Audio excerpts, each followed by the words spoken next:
Because you don't assume that this is going to happen to you.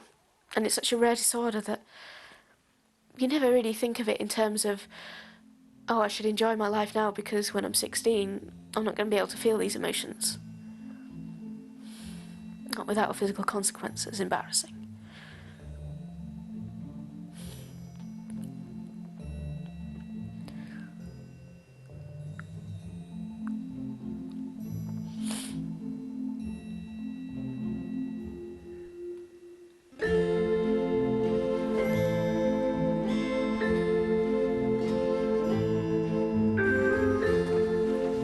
This is a story about what happens when three strangers come together for one of the most challenging journeys of their lives. They all have narcolepsy, a rare and widely misunderstood condition. The need for sleep is constant, and emotions have unusual consequences.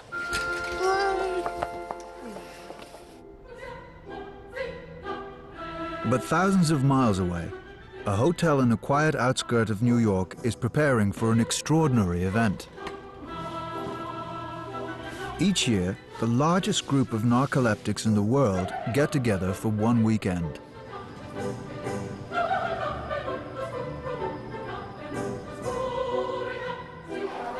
With so little support in the UK, 3 Britons have been offered a unique lifeline.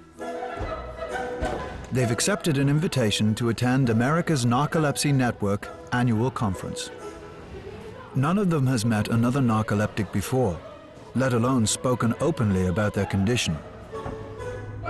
They've all reached breaking point, where their narcolepsy threatens confidence, relationships, and independence. Through a series of pioneering workshops, they'll be pushed to their limits and forced to confront their condition head-on for the first time. For all 3, it could be a life-changing event.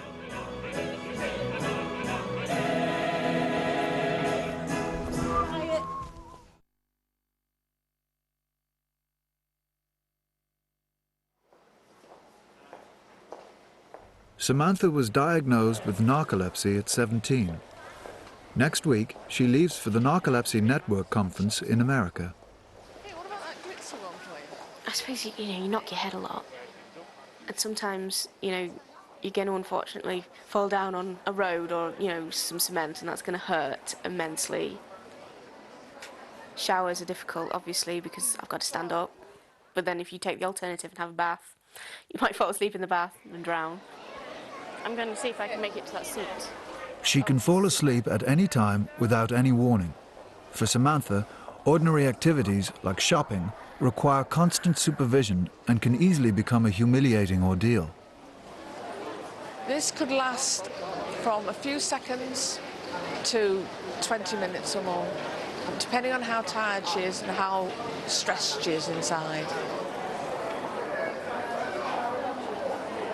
But on her own, she could have by now ended up on the floor, and everybody would be sort of looking at her and staring. Narcoleptics can fall asleep dozens, sometimes hundreds of times a day. To make matters worse, most, like Samantha, also have cataplexy. It's where strong emotions, from laughter to fear, or even shock, can cause loss of muscular control instantly.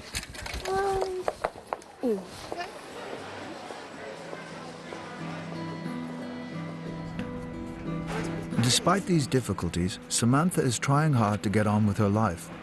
She spent days preparing for an important university presentation. But stress can often trigger aspects of a narcolepsy. So what we'll try and do is look at your presentation, which I haven't seen yet.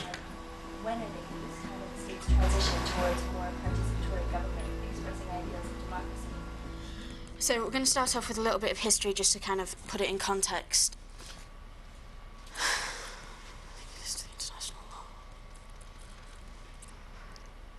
Although the federal courts generally have required the violation of an international norm,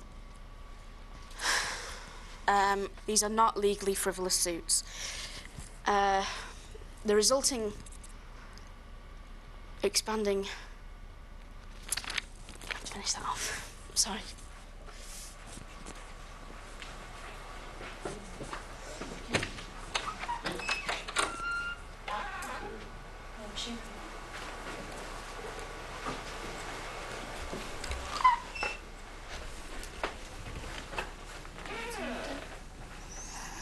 fine.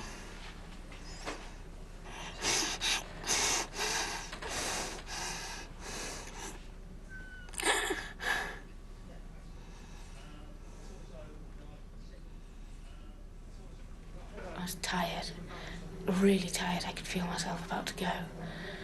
And I couldn't concentrate on what I was saying, and my legs started to buckle.